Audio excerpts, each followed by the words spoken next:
Are you an aspiring writer who wants to one day publish a short story or a novel, but you have no time because of work and kids? Most importantly, are you stuck on a writing because you have no clue where to take it? Then you've come to the right place, because I'm going to share with you one piece of vital information that is going to change your writing. Stay tuned. Hello, my lovelies, and welcome to A Writer's Corner. My name is Lysa, and I'm a working mom with 2 kids. I was a teacher for almost a decade before making the switch to office work so that I could have time for a family as well as a peace of mind. I am also an aspiring writer, or more so a frustrated writer, a blogger, a content creator here on YouTube, and many other things. And yes, it's a lot to juggle. And that's why I created A Writer's Corner. It's a space for you and me to write and learn together as we juggle work, kids, and life overall. I admit I'm an aspiring writer because I have no story. And by story, I mean a complete written idea with a beginning, a middle, and an end. And that's odd because back in school, my teachers would give me a plot diagram and go, use this. Well, let me tell you, I've been using it and it's gotten me nowhere. Why? Because there's more to a plot diagram. A plot diagram consists of 3 parts. You have your beginning, your middle, and your end. And in each of those, you have 2 subcategories.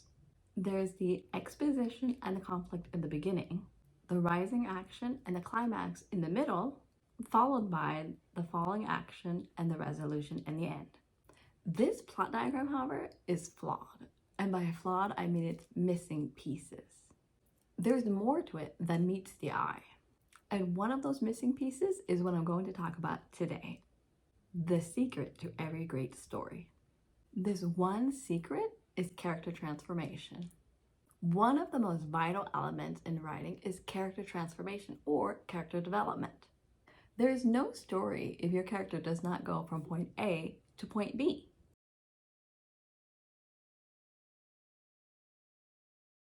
And this is both literal and metaphorical. The character may have to physically go somewhere, or they may have to go through an internal change. And it's this one change that your character needs in order for your story to be even considered a story. If your main character, the hero, does not go through a character transformation, there is no story. I mean, think about it. Think about your favorite book,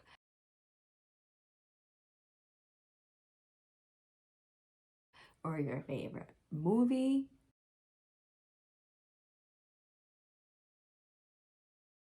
We all root for the main character. As in, we root for them, we grow with them, and we bond with them due to their character transformation throughout the book and or a movie. Before I continue, if you need some writing ideas, be sure to go onto my blog and sign up for some free writing prompts. I'll link that down below. Back to what I was saying, the main character's transformation is the story. And I'm actually upset that my teachers never taught me this. And to be honest, I never taught this to my students either. And why? Because, well, I'm pretty sure my teachers didn't know and I didn't know. But now I do, and so do you.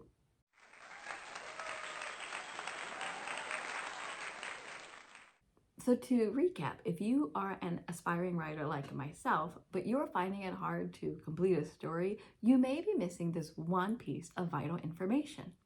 You're missing your main character's transformation or development. Your character's transformation is what drives the story, and that's what keeps you and your readers interested. So go back to your story and start plotting your character's transformation from page 1 to the end. Hope that was helpful. That's all I have for today. If you like what you saw, please subscribe for more. Don't forget to click that notification bell so that you don't miss any future videos, and I'll see you in the next video. Bye. When it comes to writing, how do you decide what to write about? It's a completely scary and daunting task, I know. Hello, my lovelies, and welcome to A Writer's Corner. My name is Lysa, and I am a working mom with 2 kids. I was a teacher for almost a decade before making the switch to office work so that I could be a mom and have a peace of mind. I am also an aspiring writer, more so a frustrated writer, a blogger, and a content creator here on YouTube. It's a lot to juggle, I know, and that's why I created a writer's corner. It's a space for you and me to learn and write together as we juggle work, kids, and this overall thing called life. When it comes to writing, how do you decide what to write about? It's a completely scary and daunting task, I know. This could be writing a school paper, a speech, a script, a novel, the list goes on. However, it never dawned on me just how scary this could be for someone who doesn't like to write. I personally enjoy writing, so hence I can script videos and I blog. But I was talking to my younger sister about writing, and it dawned on me that, well, she doesn't like to write, and I even have coworkers who don't enjoy writing. And this had me thinking, why does writing come easily for me? What do I do that makes writing easy for me? And how can I teach it to such people as my sister, my coworkers, and someone such as yourself who struggles with writing? Here are my 5 tips to help you decide what to write about. 1. Generate ideas of interest. Always, always, always write about what interests you. Don't choose topics that bore you, as this will also bore your reader. And then this whole overall task of writing is going to feel more like a chore than a fun activity.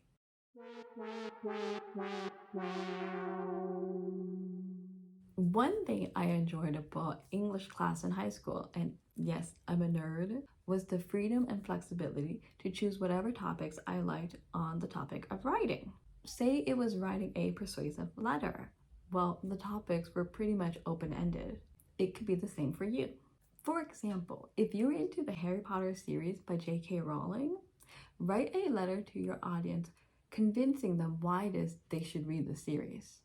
If you're into painting, write about the effects of creating art and how this could benefit your reader. If you're into Pokemon cards, convince your readers why they should choose these decks of cards over other decks, such as Magic. And if you're not into these examples, that's okay. Come up with your own list that interests you. 2. Get rid of not so interesting topics.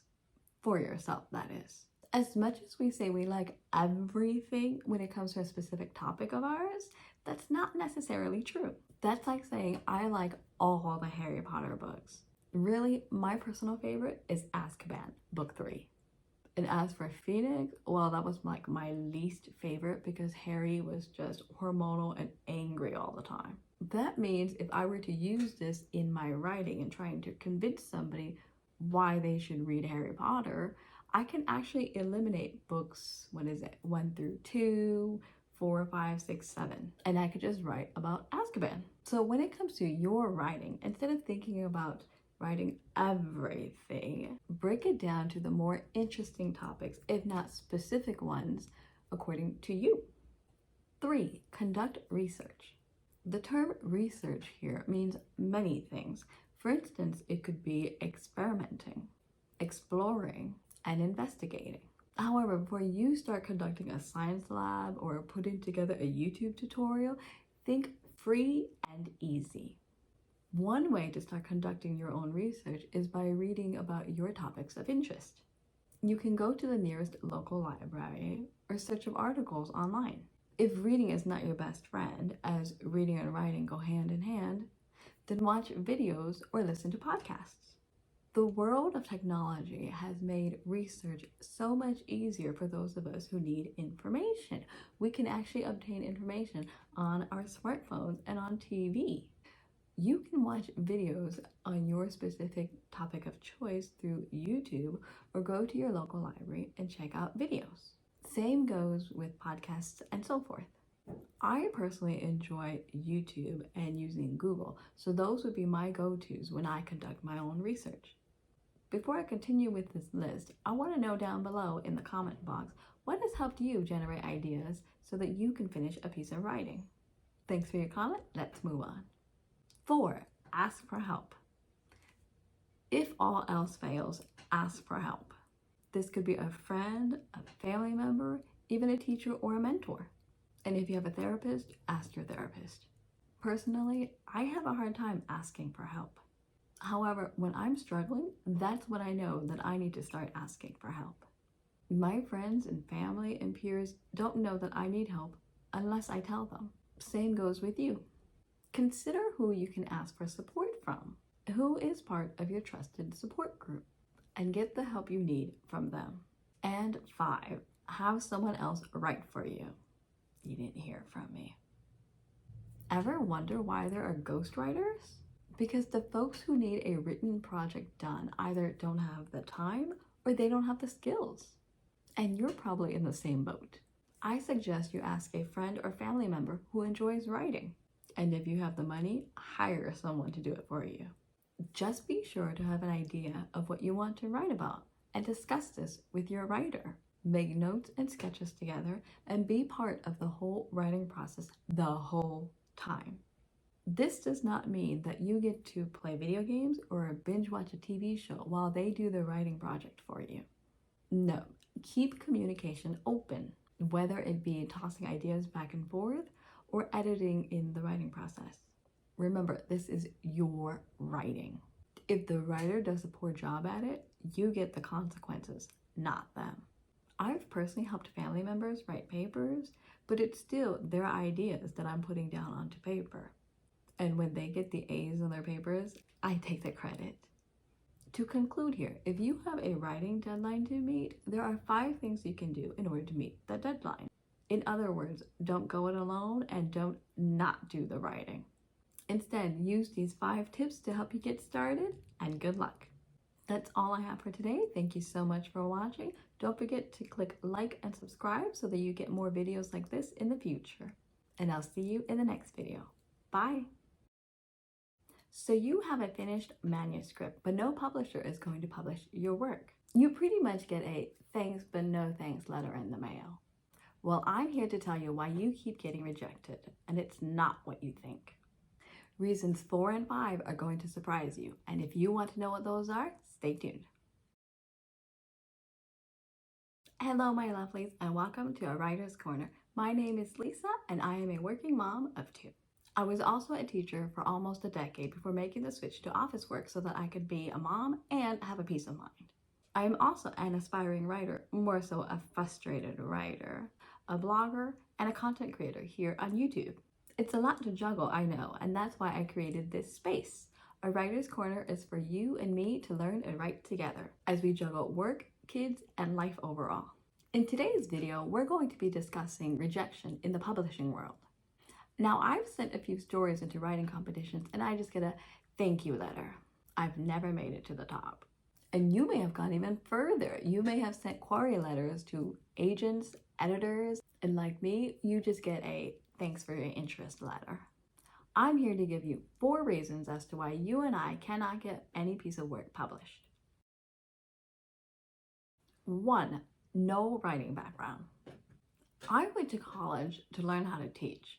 I also did 1 year of child psychology. My background is in teaching and child psychology and development. And when you look at my resume, I have years upon years of teaching and library work. I don't have a background in writing. The most educational writing I've done is 1 creative writing class in high school, along with 1 fiction writing class in college, and children's literature if you consider that. I didn't go to school for writing. I didn't spend years working on different types of writing, critiquing others' works, nor reading in my areas of interest, i.e. paranormal, history, and romance. If you compare that to someone who has a writing degree, not that you need one, their resume looks better than mine. Even an editor for a magazine has a better looking resume than mine because they work in that industry. And you may be in the same boat as me. So what does that mean for you and me? Because we are clearly at a disadvantage. We need to start writing and publishing ourselves. We need to start building our writing background. And this could be creating blogs, writing magazine articles, writing tour guide books, collaborating with other bloggers, even writing review articles. We need to write anything that can be placed in front of an audience. 2, no references or connections. In the writing world, that is. Did you know that working in the writing world is exactly like working for any other big company? No big company, like a big publisher, is going to publish the work of a small writer like you and me. However, there is a leeway. If we go back to the company analogy, you can get a job if you already know somebody in that company. In other words, if you have a reference, the hiring team will at least look at your resume. In this case, your manuscript. So what does that mean for you and me? We need contacts. We need to reach out to our writing friends and hold on to them dearly. They could be our writing accountability friend, our book club buddy, as well as a local author. These people may just be our ticket to finally getting published. 3, no money.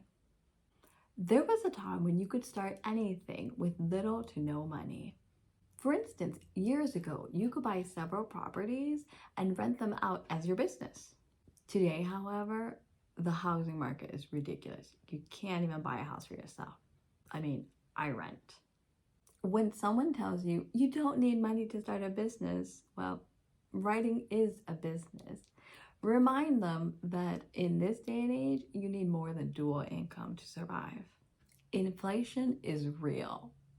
I can't even buy pork belly because it costs about $50 for 5 lubs. If we take this to the writing world, you need money to publish. The average cost of publishing is about $2 to $4 grand. Now, there are situations where an author can spend $0, but you also have the other end of it where an author can spend up to $10K or more just to publish. And if you ever look into publishing, even self-publishing, it can be costly. And that doesn't even include traveling and advertising. So what does that mean for you and me? We need to start looking at other routes that are not going to cost us an arm and a leg just to publish. For instance, we could create digital products such as ebooks, and we can sell through Etsy, Teachers Pay Teachers, and other sites like that.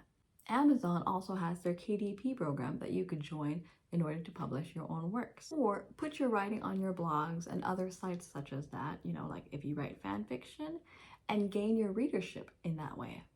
Take advantage of these other sources in order to distribute your work and get them published without it costing you a ton of money, if even. And before I continue with the list, comment below, what has been your struggle when it comes to getting published?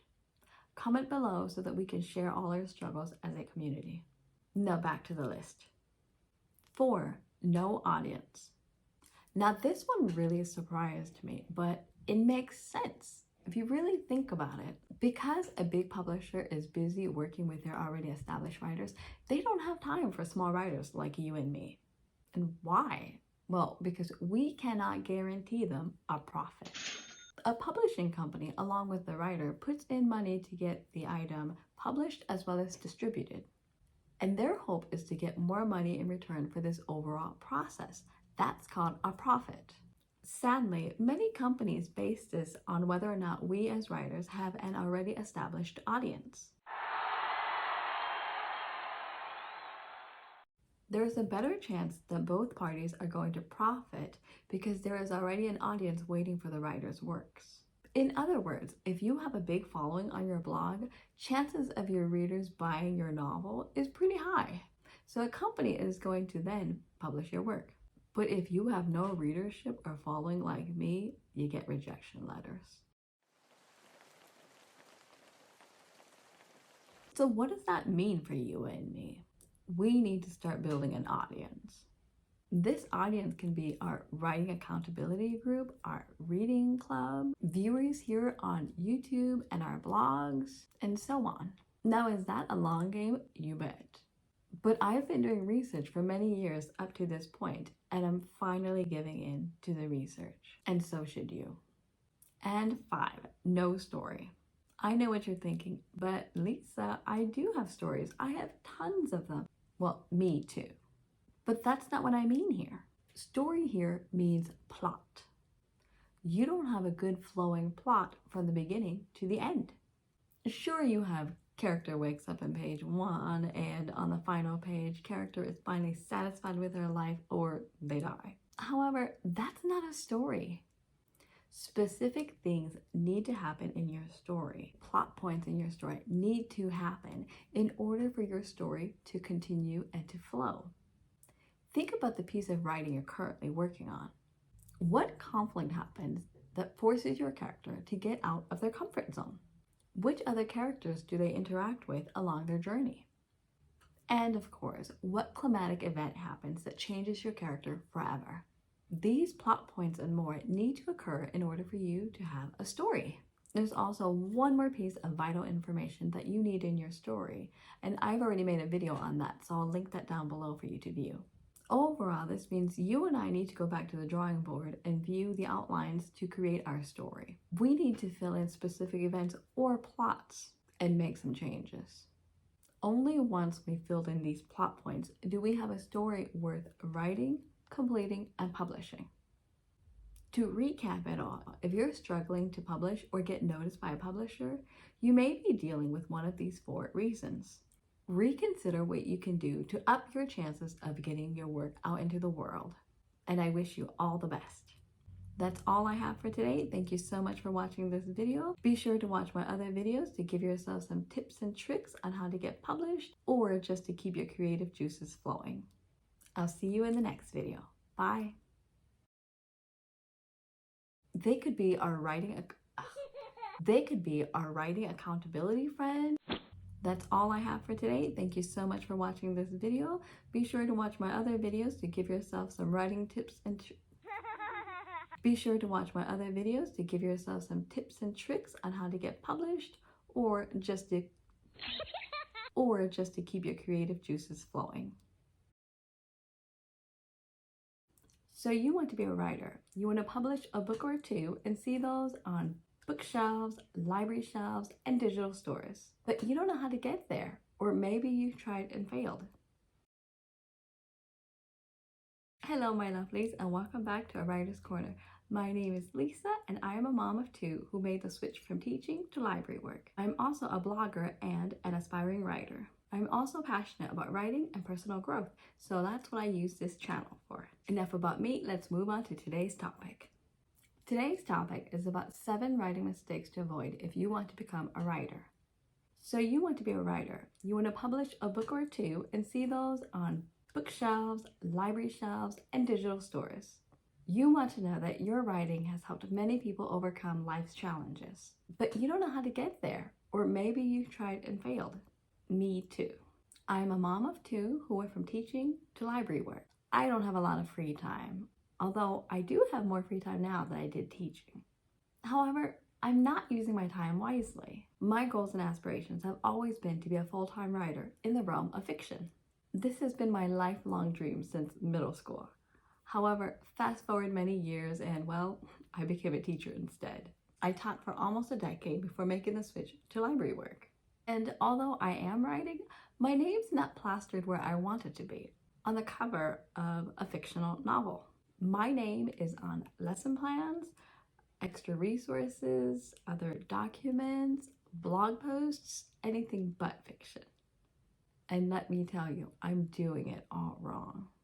So let's go over the things not to do if you want to become a writer. In other words, don't make my same mistakes. 1. Don't take advice from non-writers. There are many people out there who love to give advice, from productivity to marriage to other areas. They can be experts in the field as well as people who just want to be seen as knowledgeable, but they don't preach what they teach. So it's up to you to decipher the experts from the fakers. Now, the fakers are not going to encourage you to pursue this creative route because they don't know where to steer you, or they really don't want you to accomplish this goal and actually become better than them. They'll discourage you from writing or pursuing your goal, and this is going to hurt. Instead, take advice from those who actually enjoy writing. Writing is either their hobby or their career. Listen to the writers who actually want to help people. Read their books, watch their videos, take their courses, take their advice, and don't give up. 2. Don't take writing classes that cost money. Again, there are tons of people who love to give advice, and they'll give it to you in the form of a course or 2. And these courses may cost money. Now, if you don't have the money because finances are either tight or you have a family like me, putting money into a writing class may not be in your budget. Instead, look for free courses, such as those on YouTube or through your local library. LinkedIn Learning also provides courses on writing. And personally, I have access to those through my public library account. Also read books on writing. Books are more affordable than courses, and they are easily accessible through your local library as well. In addition, I also don't recommend taking courses that cost money because you don't know what course or instructor works for you. Instead, look around for free material. And once you find the instructor whose method of teaching works for you, then you can start taking their master classes. 3. Don't pursue a writing degree. Obtaining a higher education does not guarantee that you're going to find a job after graduation. Just because you went to school to gain a writing degree doesn't necessarily mean that you're going to land a big writing gig or get a publishing contract. Like all of us, you start at the bottom of any company, doing something you may not enjoy for several years. And personally, I started my teaching career in childcare. The pay was low, the days were long, and it was not my cup of tea. But I did it to build up my resume. Instead of a writing degree, pursue another route. It could even be another degree. Many authors advise don't quit your day job, and that's because writing may not sustain your living. While working your day job, you can pursue writing on the side, and to do this, you don't need a college degree. I personally have a degree in elementary education because I love kids. However, the teaching was killing me both mentally and physically, so I had to quit. 4. Don't join accountability groups. Accountability groups have a great purpose, but they take time and energy. If you work full-time or have a family to tend to afterwards, the last thing you want to do is jump back into your car or join a Zoom call. Some groups are not nearby and their timing may not also be ideal for you. Instead, set aside some time that works for you. Maybe you only get a 15-minute break at work. Use this window. Or get up 15 to 30 minutes early and use that time to write. And if you can, because you have kids, have a babysitter or your partner watch the kids so that you can have time to write. Before I continue, let me know in the comment box, what are you doing to pursue or advance your writing career? 5. Don't write about topics of disinterest. Freelancer Meg Dowell put it simply when she wrote, "When you write about what you're interested in, you're more productive, you might find it easier to focus, and you'll just be happier overall." Think about your school days. Assignments and essays were more enjoyable when you get to choose the topics, and they were a bore when you had to stick to specific topics or restrictions. Same goes with your writing. Choose topics of interest. If you like historical romance, write it, and if you like horror, go for it. Being the boss of your writing is going to be a lot more enjoyable. Plus, you'll still have steam for writing even when you don't feel like it. 6. Don't lounge around and expect recognition. It's easy to sit around the house and play on our phones or binge watch the latest TV sitcom. It's hard to get up and go to work, and it's even harder trying to start a writing career out of thin air. However, as an aspiring writer who is not making their writing public, you're not going to gain recognition nor a readership if you do that. Start writing and posting your writing somewhere. Your writing could be blog posts, magazine articles, review articles, any place that has your name attached to it. Doing this will give you writing accountability, improve your writing, and start building an audience for you. To take this one step further, start script writing. Script write and start creating video content in order to draw an audience towards yourself. Use this opportunity to start advertising yourself and your skills. The crowd who enjoys your writing, your content, and your personality will come, but you can't expect it to come while you're lounging around in your comfort zone. And 7, don't write outside of your preferred genre. If you want to pursue, say, a fiction writing career, stick to the genre of fiction or whatever genre you prefer. In other words, if you have a piece of writing you're working on, continue to work on it. If you delve into another realm, say nonfiction, it may be hard to turn the ship around, and then you'll find yourself writing about topics that eventually fall flat. In short, stick to what you have and what you enjoy writing.